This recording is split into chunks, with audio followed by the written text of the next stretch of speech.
Wenn du darüber nachdenkst, in eine Wohnimmobilie im Ausland zu investieren, dann solltest du dir unbedingt die ungarische Hauptstadt Budapest genauer ansehen.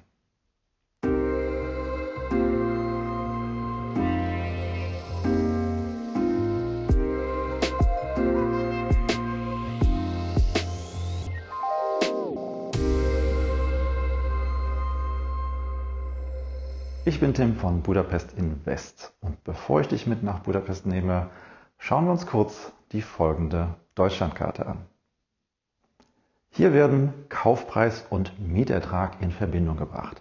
Je grüner, desto schneller kann man die Wohnung mit Hilfe der Mieteinnahmen komplett abzahlen.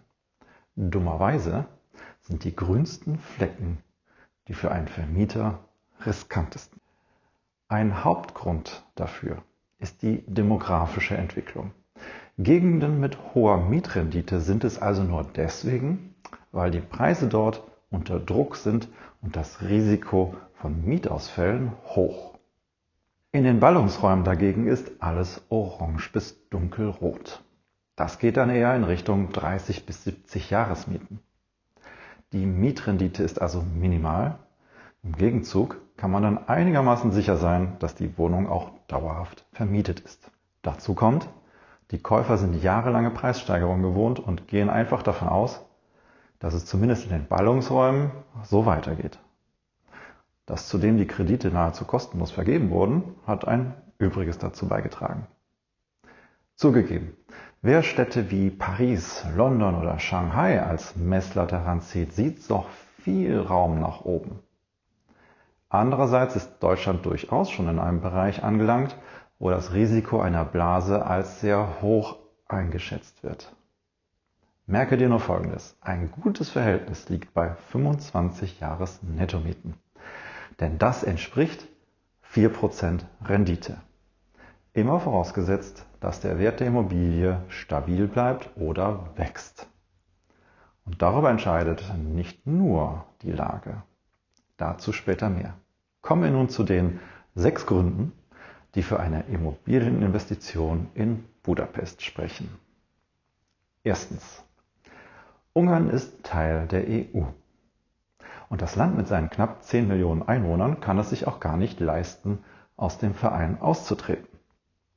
Völlig egal, wie die Orban-Regierung über Brüssel schimpft, es ist vor allem Rhetorik. Das zeigte sich zum Beispiel in der Annahme des Rechtsstaatsmechanismus in 2021. Orban drohte mit einem Veto, konnte ihn aber nur geringfügig verzögern und im Ergebnis sehen wir nun, dass tatsächlich erste ernstzunehmende Verfahren gestartet werden. Und auch die Auszahlung der Corona-Hilfen wird nun an Bedingungen für Transparenz geknüpft, ohne deren Erfüllung auch nichts gezahlt wird. Wurde aber auch Zeit. Manche argumentieren, dass diese Konfrontation zum Austritt aus der EU führen könnte. Für einen Nettoempfänger ist dieses Szenario geradezu absurd. Rund 4% der Wirtschaftsleistungen werden von der EU gesponsert. Und ganz ehrlich, die Brexit-Folgen wirken zumindest aktuell alles andere als ermutigend für Nachahmer. Dazu kommt, dass Ungarn eben keine Insel ist. Ganz im Gegenteil, Ungarn sieht sich heute mehr denn je als ein Land im Herzen Europas. Nach einem Austritt hätte das Land nur noch Serbien und die Ukraine als Nicht-EU-Nachbarn. Und das ist ganz sicher nicht der Stoff, aus dem Wirtschaftswunder entstehen. Übrigens, alleine Deutschland bringt 25% der ausländischen Direktinvestitionen ins Land und stellt zusammen mit Österreich nahezu ein Drittel des Handelsvolumens. Punkt 2. Budapest ist eine Hauptstadt. Sie hat 1,7 Millionen Einwohner und ist damit die mit Abstand bevölkerungsreichste Stadt Ungarns. Zählt man das unmittelbare Einzugsgebiet dazu, reden wir von über 3 Millionen Menschen. Als Hauptstadt ist Budapest ein unverzichtbarer Teil der Identität des Landes. Die wichtigsten geschichtlichen Ereignisse fanden alle hier statt. Ein Beispiel. Vor kurzem waren wir im größten Friedhof der Stadt spazieren. Es ist kaum zu glauben, aber hier findet man praktisch alle, die seit etwa 1850 in ungarischer Politik oder Kultur von Bedeutung waren. Und man kann an der Größe der Grabstätte erkennen, wie wichtig er oder sie für die Nation war. Hauptstädte entwickeln über die Zeit einen unwiderstehlichen Magnetismus, der alles anzieht. Wirtschaft, Kultur und Menschen aus aller Welt. Anders als bei Ferienorten ist der Hauptstadttourismus weitgehend unabhängig von Saison oder touristischen Trends.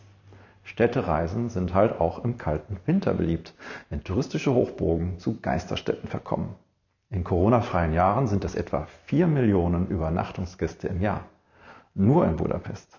Für uns ist das wichtig, denn ich würde lieber in einer Stadt investieren, die nicht nur Geschichte hat, sondern auch für die Zukunft des Landes wichtig ist. Das ist für mich eine solide Basis.